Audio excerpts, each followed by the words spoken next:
Infrared photography is a style of photography I've always been curious about. The unusual color, luminous black and white, and the ability to see light that exists beyond the capabilities of the human eye. Until very recently, I had never tried shooting infrared because, unfortunately, infrared images cannot be created using a normal digital camera. It's somewhat possible by attaching filters and using very slow shutter speeds. But to do infrared legitimately and get the best possible results, you need a digital camera that doesn't see the world as you and I do. You need a camera that can see invisible wavelengths of light. And that's what makes infrared photography kind of hard to get into and experiment with, because you have to invest in a dedicated camera. Well, today I'm going to share with you an affordable camera, which is a great option for people like me and others who are just getting started with infrared. That camera is this full spectrum Canon PowerShot 180 from Kolari Vision.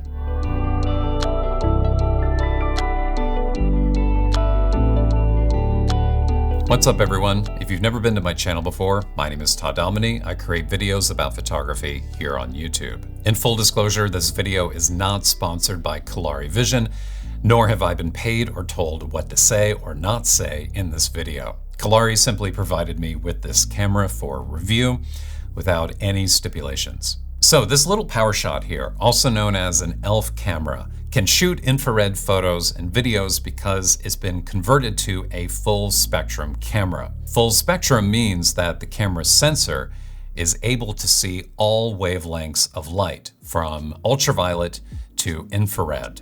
So with this PowerShot, the internal filter that blocks invisible light has been removed by Kolari Vision. Additionally, Kolari Vision has modified the outside of the camera body to include this black filter ring you see on the front.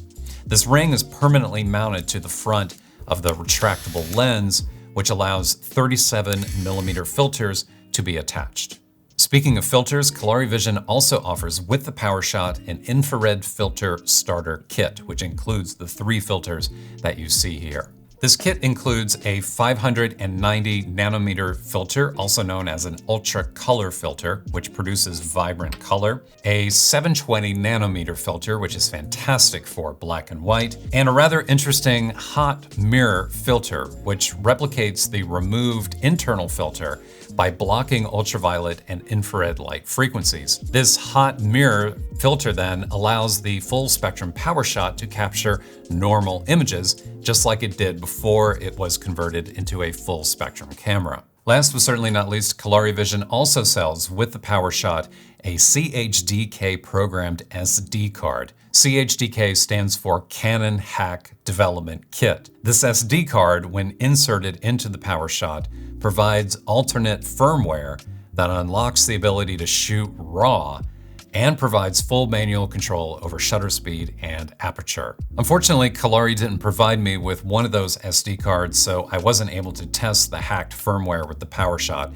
I could only shoot JPEGs with the camera. I wish I had the card though, because the PowerShot 180 doesn't provide controls for aperture or shutter speed. It does provide controls for ISO and white balance and some other focus related settings, but the options are very limited. In general though, the camera does capture 20 megapixel JPEGs, which are provides more than enough data for making medium-sized prints and for posting images online.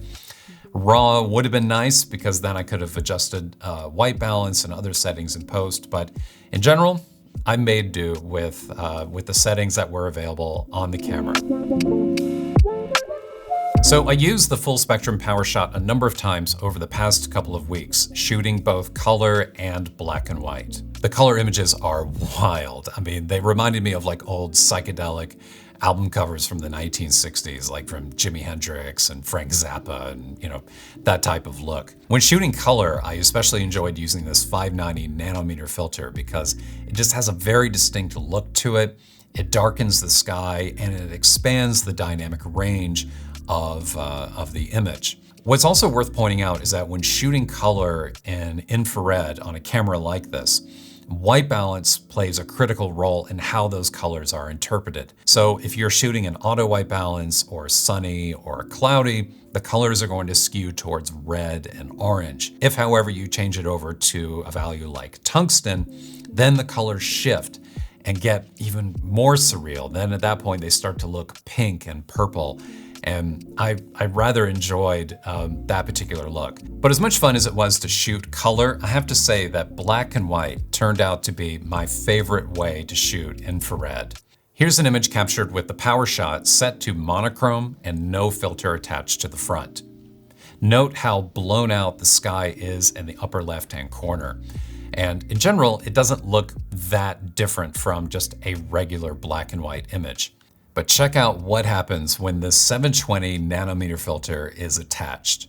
The sky is darkened significantly, and now you're able to see texture and detail in the clouds, which were completely lost in the first image. These two images reminded me a lot of blending exposures in HDR. I'm not sure if this is a typical use case for infrared, but just for fun, I thought it would be interesting to create a composite image which retained the sky from the second image.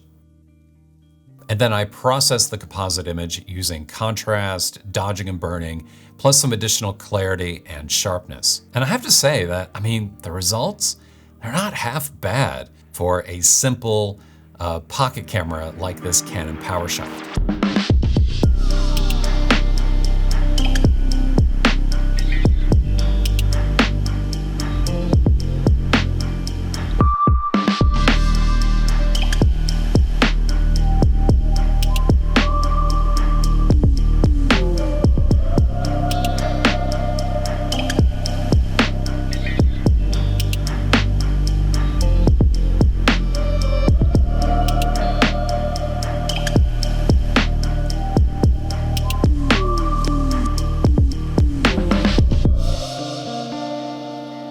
What I found to be interesting from a landscape photographer's perspective, experiencing infrared for the first time, is the fact that the normal rules of when to shoot, what time of day do you shoot, they don't apply. And as a matter of fact, they're completely backwards. Because typically you want to shoot at golden hour, blue hour, or overcast, or any kind of soft light.